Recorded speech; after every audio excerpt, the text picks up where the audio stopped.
Hi, and welcome. I'm making this video for two reasons. One, because I want to yap about a gripe I've had for a while, and two, because I'm bored, so why not make a YouTube video? There's a certain archetype when it comes to fiction, and I'd like to call this archetype a problematic character. These specific type of characters are not your Sukunas who are highly sadistic and selfish maniacs. They aren't your Aizens who treat everyone and everything around them like a puzzle piece to achieve a larger goal. These are your side characters who don't necessarily serve a big role to the plot, become very close to the people living among us in society. Characters like these are problematic not because they murder hundreds of people or turn themselves into a vampire because of a massive grudge they hold against a single bloodline. No, they're problematic because the things that they do feel way too real and close to the things people do in our world. And they tend to invoke a different feeling than what you more than likely have with a character like Sukuna. And with that context, the gripe that I have with when it comes to these characters is not the things that they do, but the way the community handles it. Now, if this video does somehow get any amount of views, I'm gonna get a lot of flack for this. I know that. But even then, I ask that you just hear me out for just for a second. All right, hear me out and see what I have to say.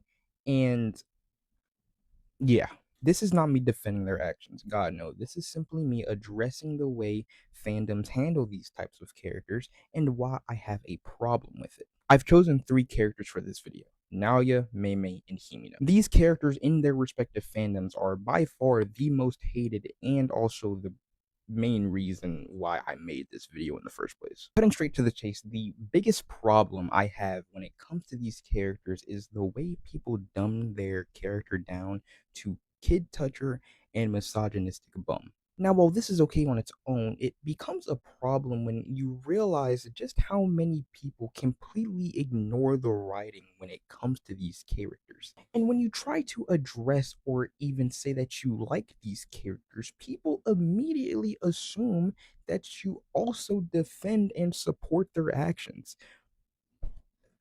No. All right, let's start with Himino because she's probably the most disliked on this list apart from Naoya. Himino from Chainsaw Man is a devil hunter, a part of Experimental Division 4 with Aki, Power, Denji, and Kobeni. Also, the other guy, I forgot his name. After a mission involving the Eternity Devil, the group decides to go out and have drinks. A drunken Himino carries Denji to her apartment, almost sleeps with him, but Denji backs out because he wants his first time to be with Makima.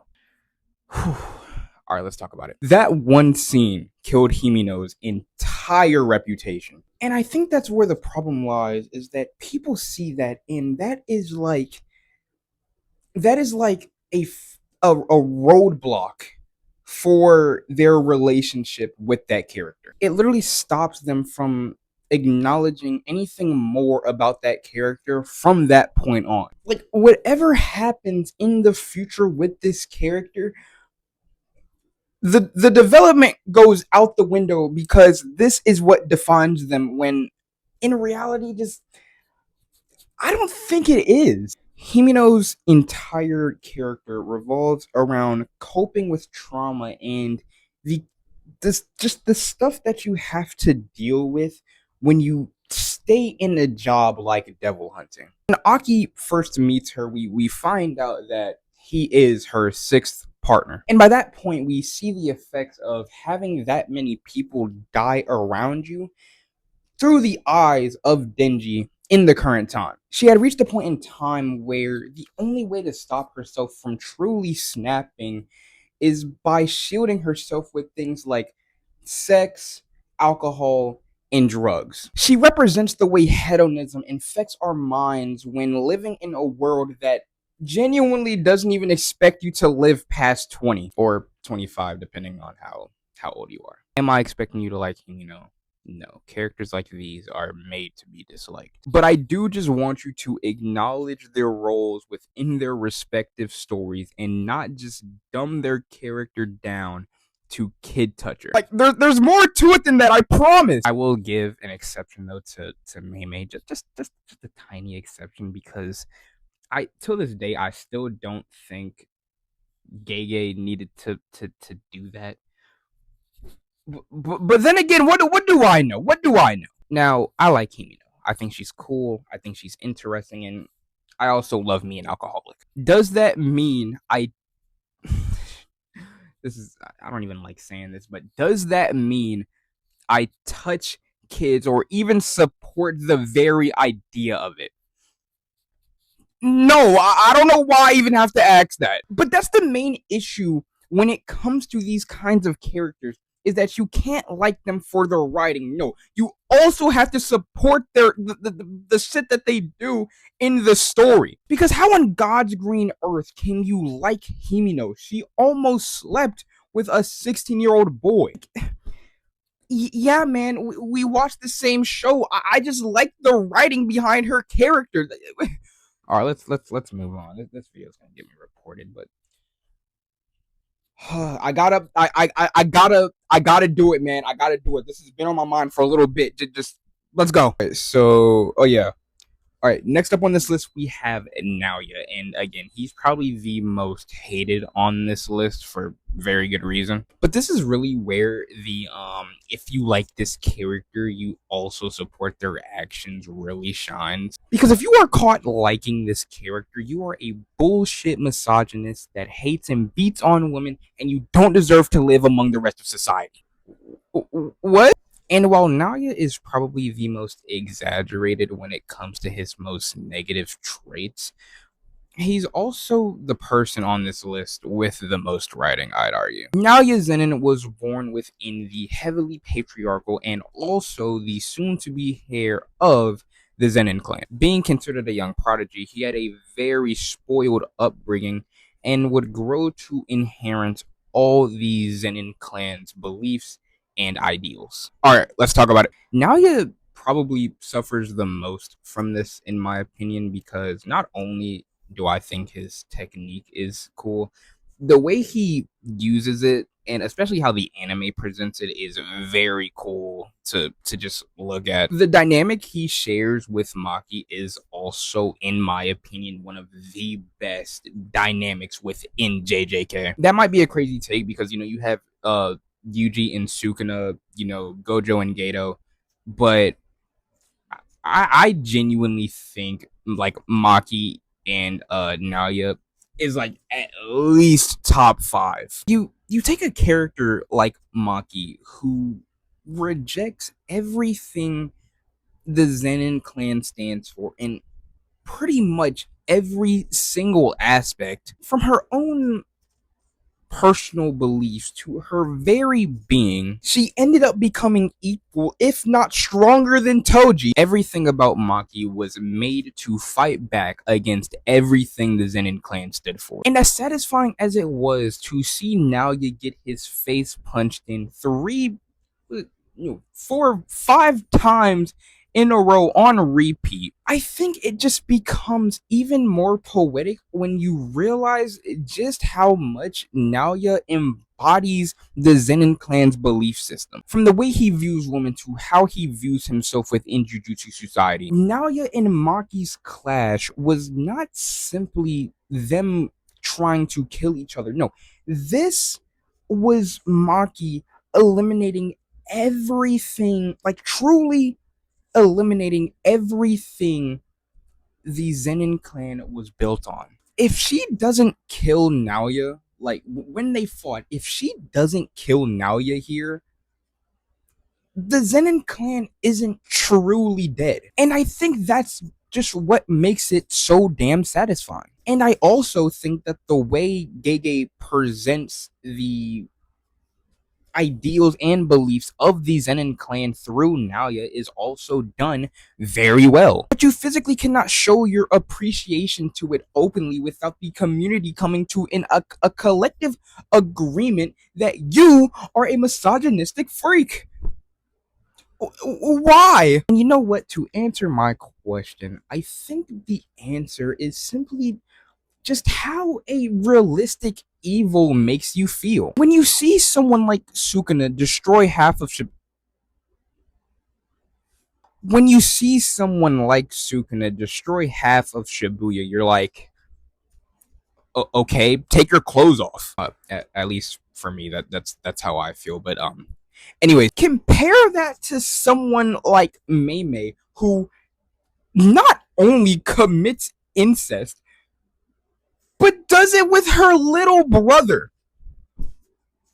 Huh? And that's why I don't blame anyone for thinking the way they do when it comes to these characters. Like, there's so many people who do this shit in real life. The person next to you on a fucking train in New York could be a child groomer, but you would never know. That's why it makes it so uncomfortable when we actually hear and see it.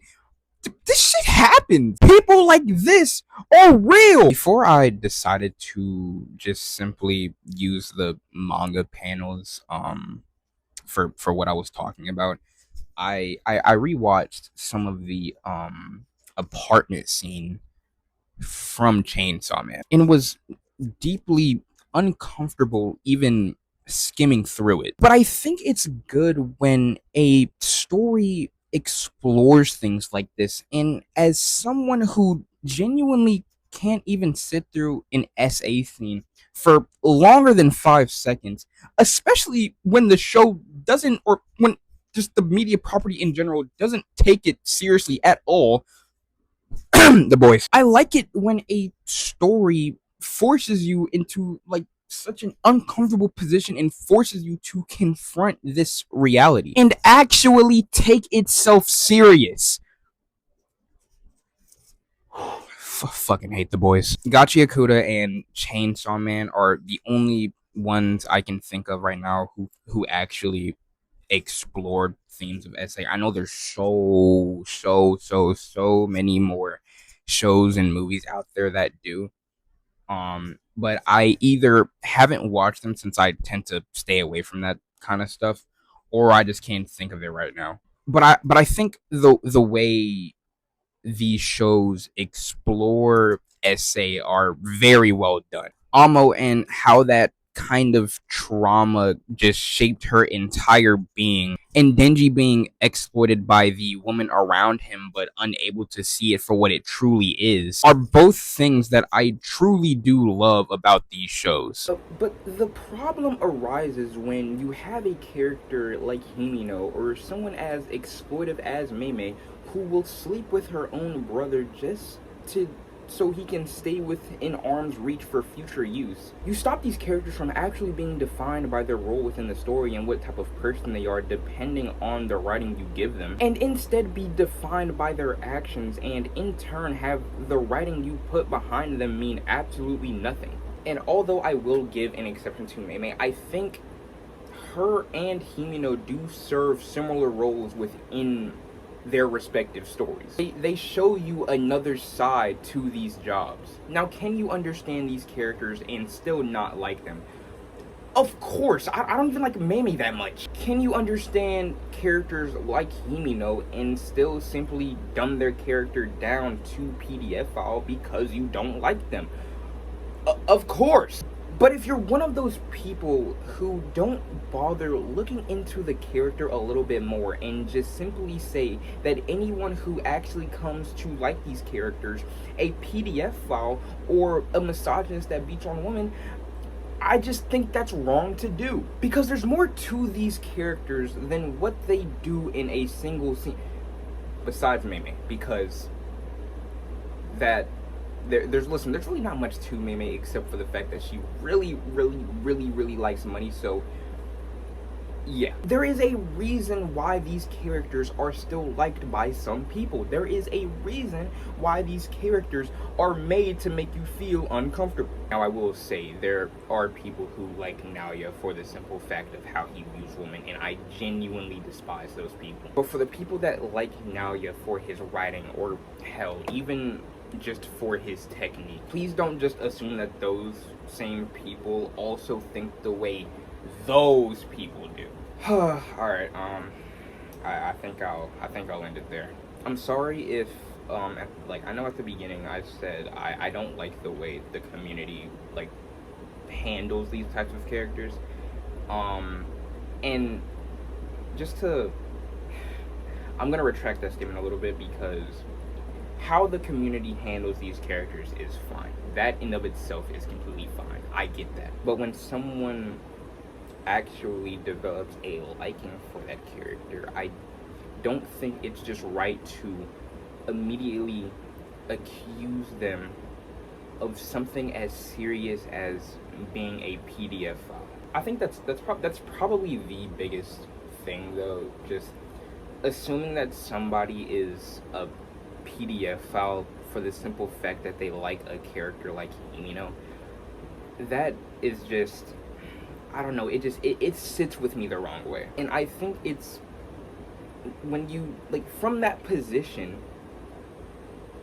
of like what you like Himino, I think it's good to actually hear them out and see what they have to say before just immediately assuming that they touch like it doesn't seem right. So yeah, I do think I definitely could have gotten that point across a little better and have that kind of be the main focus because I don't know how people are gonna take this. Like I do genuinely like want to talk about this with somebody because like I don't know if you are that kind of person, right, that has that kind of outlook. I want to see why, right? Like why is it that when I say I like a character like Himino for her writing, right, and how interesting she is as a character, why just like why do you think that I'm also you know like if you did watch this video all the way through though, even if you didn't agree with what I had to say, your time was so greatly appreciated. I'm sorry if that sounded so backhanded, but like I'm so serious when I say like thank you for hearing me out. I think I got the mic to work or whatever. I'm super sorry about that, but yeah, above all else, I really do hope you all have an amazing day. And if you're watching this at night, you know, hope you have an amazing night. Hope you get some really good sleep. And yeah,